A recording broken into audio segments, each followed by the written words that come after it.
Halo semuanya, pada video kali ini saya akan membahas tentang bagaimana cara kita untuk upgrade laptop ini, yaitu laptop Asus X450L. Kalian bisa lihat ini adalah Asus X450L. Kemudian di sini juga kita akan upgrade untuk RAM dan juga SSD-nya. Nah, ini SSD yang akan saya gunakan itu SSD dari Vigen 512. Untuk SSD-nya ini adalah SATA 3. Kemudian di sini untuk RAM-nya yaitu kita upgrade ke 8 GB dan ini PC3L ataupun ini adalah DDR3L untuk RAM-nya. Jadi pastikan jangan sampai kalian salah beli, dan ini untuk RAM-nya itu juga lifetime warranty. Kemudian di sini saya juga akan ganti baterainya karena baterai laptop ini rusak. Nah, ini adalah baterai dari Asus X450L dan juga kita akan ganti untuk keyboardnya. Nah, ini adalah keyboard yang sudah saya belikan untuk Asus X450L. Jadi lumayan banyak pekerjaan kita kali ini untuk upgrade dan juga ganti beberapa part di laptop Asus X450L. Oke, langsung saja kita lanjut ke video tutorialnya di sini.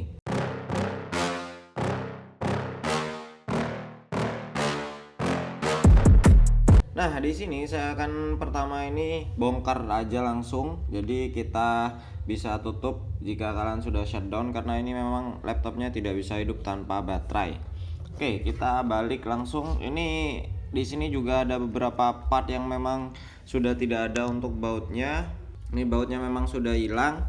Jadi nggak terlalu banyak baut di sini. Hanya ada sekitar 6 baut atau lebih sedikit. Oke, kita buka dulu baut-bautnya semua. Dan di bagian sini kita juga ganti thermal paste sekalian untuk laptop ini. Jadi memang cukup banyak pekerjaan kita kali ini di laptop ini karena memang ini lumayan habisnya juga, karena untuk SSD yang 512 pun itu harganya di sekitar 560 ribuan, itu sudah termasuk ongkir kalau saya tidak salah, ataupun 570 untuk SSD-nya, dan juga RAM itu sekitaran 230 ribu. Kemudian untuk baterai itu 200 ribuan, nggak sampai sih seharusnya, saya lupa pastinya berapa. Oke, kalian bisa lihat di sini sudah full kosong untuk laptop ini. Kemudian kita balik saja untuk laptopnya karena ini bukanya memang dari atas. Oke, seperti ini. Nah, di bagian sini ini kalian bisa cari yang ada coakannya sedikit. Nah, ini sedikit ada coakan di sini, kita langsung buka dari bagian sini. Tuh, kalian bisa pakai tool ataupun enggak, bebas, karena saya sudah biasa pakai kuku saja jadi enggak masalah pakai kuku. Oke, sebelah kiri ini memang rada keras karena ini ada locking dari bagian keyboard atau maksud saya bagian USB. Oke, kita lanjut dari kanan dulu aja. Sorry untuk kameranya ini terlalu dekat, jadi ya saya jauhin dulu. Nah, seperti ini. Lanjut di bagian kanan, kita coba di sini.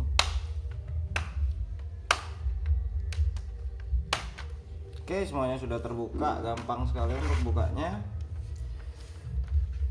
Kemudian kita angkat dikit.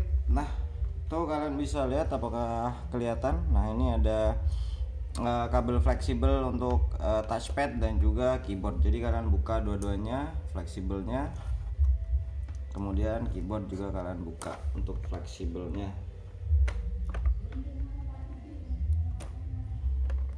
Udah, ini untuk keyboard udah terbuka. Nanti kita akan ganti untuk keyboardnya. Oke, di sini prosesnya cukup lumayan. Oke, kita mulai saja. Kita pertama itu buka bagian ini, bagian DVD RW. Nah, kita bukanya ini bautnya yang sebelah sini kita buka. Kemudian baut di tengah. Kalau masih ada juga di baut kalian, karena ini memang bautnya udah nggak lengkap, kalian buka yang bagian sini. Ini ada baut di sebelah sini harusnya. Ini karena bautnya nggak lengkap, jadi kita slide, kemudian kita angkat yang sebelah sini sedikit. Nah, seperti ini. Kemudian kita baru keluarkan dari bracketnya. Ini ada bracket di sini, kita tarik saja, kita dorong bracketnya sedikit, kemudian kita tarik atau angkat seperti ini. Nah, ini cara untuk buka DVD RW-nya untuk di Asus X450L karena cukup rumit memang pembukaannya. Dan untuk bukanya jangan kalian paksa. Nanti kalau kalian paksa itu framenya yang akan rusak. Oke, bagian sini sudah nggak ada baut, jadi kita bisa slide on langsung. Kemudian kita angkat seperti ini untuk SSD-nya ataupun bagian dari hard disk. Oke, kita senderin aja untuk laptopnya. Oke, lanjut di bagian sini kita buka ke bagian WLAN dulu. Nah, ini adalah WLAN ataupun WiFi.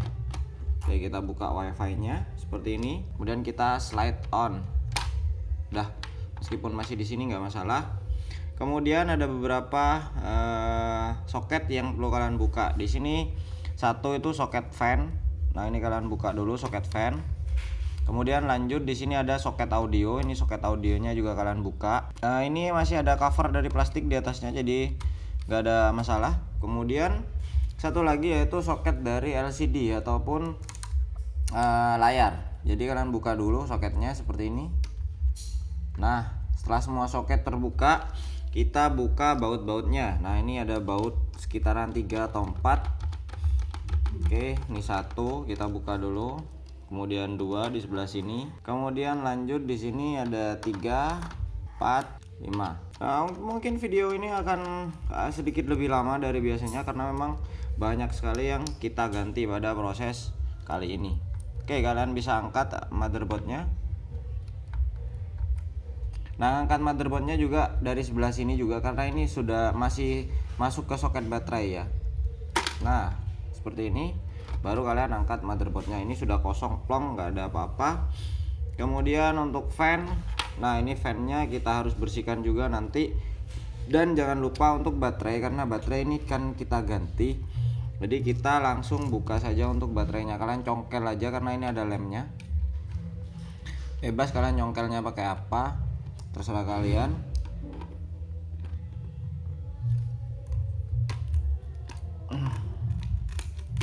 Oke, seperti ini kita angkat dulu.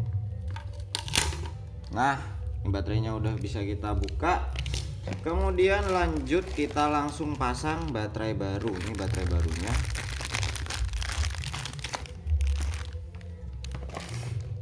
Oke, kita pasang dulu untuk baterai.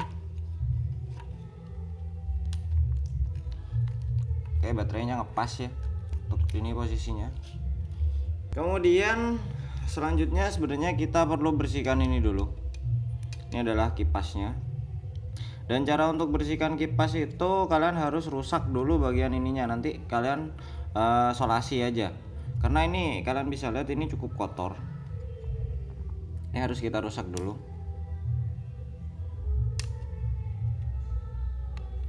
Nggak ada baut di bagian sini, jadi memang nggak ada masalah untuk kalian rusak karena juga tidak akan mengganggu dari performance dari fan-nya nanti. Oke, kita coba langsung congkel atau angkat apakah bisa. Oke, bisa. Kiri satu, kanan kita angkat juga. Oke, udah lepas. Lanjut yang belakang. Nah, udah terlepas semua fan-nya. Lanjut nih saya pakai wadah biar kelihatan aja kotorannya seberapa. Oke, kalian bisa tahan di bagian tengahnya, kemudian kalian langsung pakai kuas seperti ini untuk membersihkan.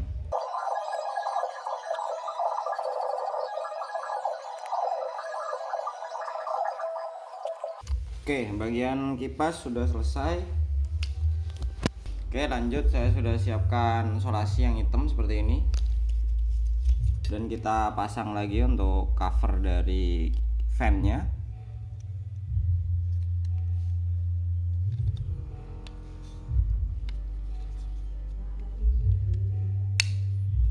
Oke, sampai bunyi klip saja seperti ini kalau memang udah nggak ada penahannya. Kemudian kalian siapkan yang seperti ini solasinya. Oke, kita solasi sebelah sini. Saya akan coba kasih 4 solasi aja biar lebih kuat nanti untuk fan-nya tidak lepas.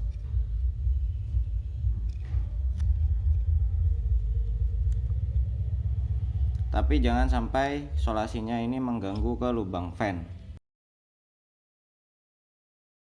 Oke, done. Lanjut kita bersihin dulu bagian ininya, bagian frame casing. Jadi kita bersihkan dulu. Oke, frame casing udah bersih. Sekarang saya akan lanjut untuk bersihkan keyboard di sini ataupun ganti keyboardnya. Nah, ini masih disolasi, kalian bisa lihat keyboardnya. Jadi sebenarnya saya harus lepas dulu semua solasi ini, kemudian nanti saya akan ganti untuk keyboardnya. Jadi saya lepas dulu di bagian sini. Ini nggak tahu ya yang masang gimana pakai solasi, jadi ya sudahlah. Saya akan pause dulu untuk videonya buat buka ini. Oke, kita lanjut, kita akan ganti untuk keyboardnya. Nah, ini keyboard baru, jadi kita akan langsung pasang keyboardnya. Posisinya akan seperti ini untuk keyboardnya. Oke, kita siapkan lem tembak seperti ini. Oke, lanjut kita lem dulu.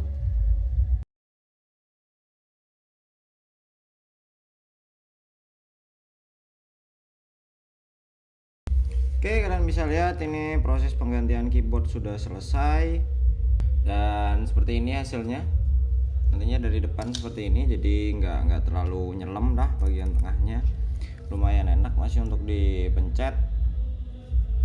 Oke, seperti ini. Apakah perlu kita cover? Sebenarnya nggak perlu, karena di boardnya itu sudah ada plastiknya, jadi nggak perlu di cover pun nggak masalah, nggak akan terjadi short juga. Tapi jika kalian masih belum yakin, kalian bisa cover nanti di atas untuk boardnya itu kalian bisa berikan kardus. Tapi kardusnya itu kalian potong aja jadi setengah. Oke, lanjut kita ke mainboardnya. Nah, ini mainboardnya. Oke, kita ganti dulu thermal paste, kemudian kita upgrade RAM. Oke, karena ini adalah heatsink yang harusnya itu heatsinknya khusus hanya untuk prosesor yang low ataupun low TDP yang biasanya hanya 15 watt, tidak akan lebih dari 15 watt. Jadi kemungkinan memang biasanya ada beberapa produsen laptop yang memberikan heatsink yang hanya seperti ini, kemudian ditambahkan dengan fan untuk mendinginkan. Itu sebenarnya tidak ada masalah karena memang laptopnya tidak terlalu panas nantinya. Oke, di sini untuk pastanya saya akan gunakan Noctua NTH1. Oke, ini pastanya udah kering. Kita bersihkan dulu untuk pastanya pakai tisu aja. Kalau udah kering kayak gini gak ada masalah, jadi gak bakal merembet. Oke, sudah selesai. Kita tinggal kasih aja pastanya di sini, Noctua di sini. Dan kalau laptop ini sebenarnya nggak perlu kalian ratain pun nggak masalah, karena ini low power dan nantinya ini juga heatsinknya itu nantinya dia akan otomatis untuk jika panas baru biasanya akan nyala. Jadi nanti kalau pastanya pun sudah lebih encer, otomatis akan tertekan lagi oleh heatsink ini. Jadi nggak masalah kalau nggak kalian ratakan kalau di laptop-laptop seperti ini, karena ini adalah salah satu laptop low power dan itu TDP-nya mungkin maksimal pun hanya di 15 watt, nggak bakal lebih kalau laptop seperti ini. Karena ini kalau nggak salah itu i3 Gen 3 ataupun Gen 4, saya lupa di sini. Oke, untuk kekencangan bautnya secukupnya saja. Kalau udah susah kalian puter nggak usah dipaksa. Oke, dan kita ganti RAM. Oke, ini RAM-nya DDR3L. Ini harusnya untuk RAM itu biasanya lifetime warranty, tapi lifetime warranty itu penjelasannya adalah seperti ini. Jadi selama masih diproduksi kalian masih bisa untuk warranty RAM. Akan tapi jika sudah produksinya sudah habis, jadi kalian tidak bisa warranty. Itulah biasanya kenapa ada tulisan lifetime warranty. Jadi memang warrantinya itu selamanya, asalkan memang pabriknya masih memproduksi hal tersebut ataupun produk tersebut. Jadi kalau udah nggak diproduksi ya warrantinya udah otomatis habis seperti itu. Oke, ini RAM-nya, ini DDR3L, chipnya ada 8. Oke, kita buka. Ini hanya 2 GB soalnya bawaannya itu 2 GB. Dan di sini hanya ada satu slot RAM, jadi nggak ada slot lagi. Yang berarti ya maksimalnya harusnya 8 ataupun 16, tapi saya belum pernah coba 16 GB karena saya juga nggak punya untuk RAM DDR3L itu 16 GB. Dan ini voltasenya harus sama, kalian bisa lihat ini 1,35 volt.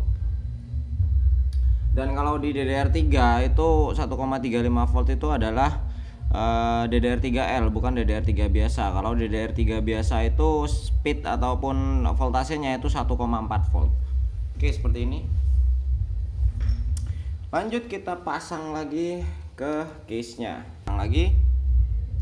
Posisinya seperti ini. Kita tunggu sebentar. Kemudian di sini ini untuk soket baterainya, kalian paskan dulu soket baterainya baru kalian tekan. Nah, kalau udah masuk seperti ini baru kita bisa posisikan lagi posisi yang lainnya yang di bawah. Presisikan. Nah, seperti ini lubang baut dan lainnya. Kemudian fan, kalian pasang dulu fan-nya sebelum kalian pasang yang lain-lain. Oke, tunggu sebentar. Di sini ada satu buah yang nyangkut di bawah, itu adalah harusnya konektor dari audio.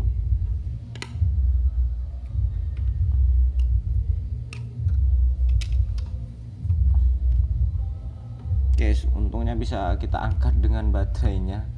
Oke, seperti ini. Nah, ini konektor audionya.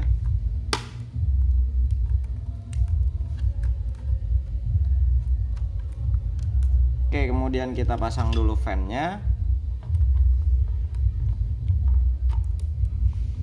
Ini ada di bawah dari sini. Nah, ntar kita posisikan dulu. Oke, seperti ini. Oke, good. Kita pasang konektor.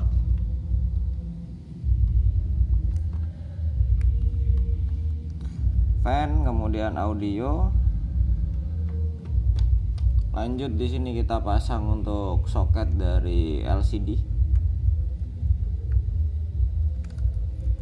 Oke, sudah selesai. Lanjut kita pasang soket dari ini. Nah, seperti ini. Kabelnya juga kalian rapiin lagi. Oke, kita pasang dulu untuk WiFi card.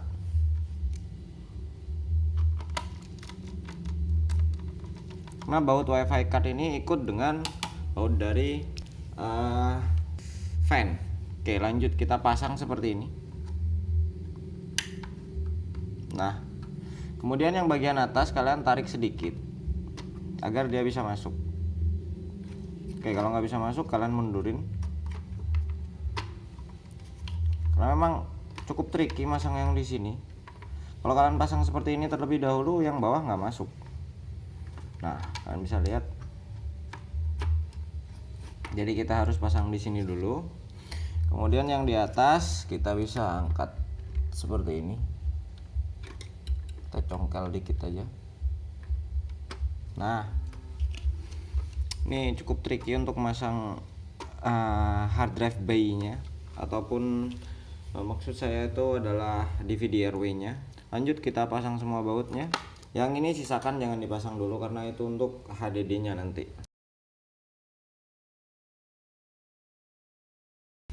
Lanjut, karena ini juga mau kita upgrade SSD-nya, kita buka dulu bay drive-nya.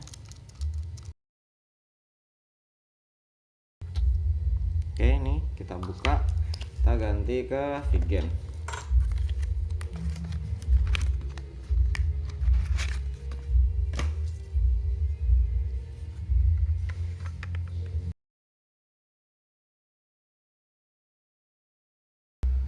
Gak usah terlalu kencang pun, kalau yang ini nggak masalah karena ini untuk hanya penahannya aja biar nggak lepas untuk SSD-nya. Seperti ini. Lalu baut terakhir kita pasang.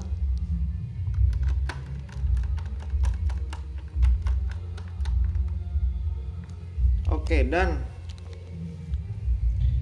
udah selesai. Kita lanjut saja, tinggal pasang keyboard.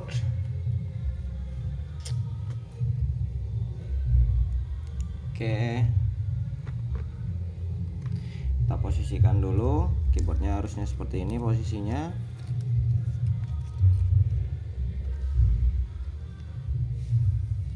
Oke, seperti ini nanti masuknya. Cut dulu.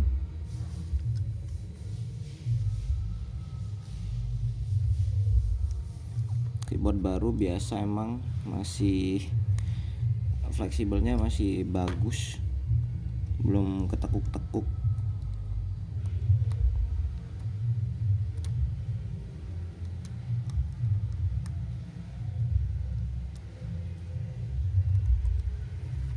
Oke, selanjutnya itu fleksibel dari ini touchpad, kita pasang juga. Oke, cukup susah posisi saya buat masang.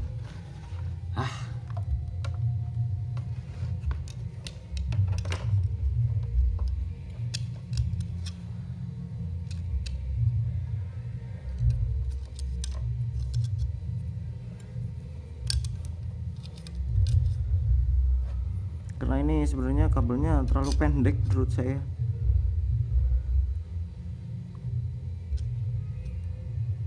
Oke, udah kepasang.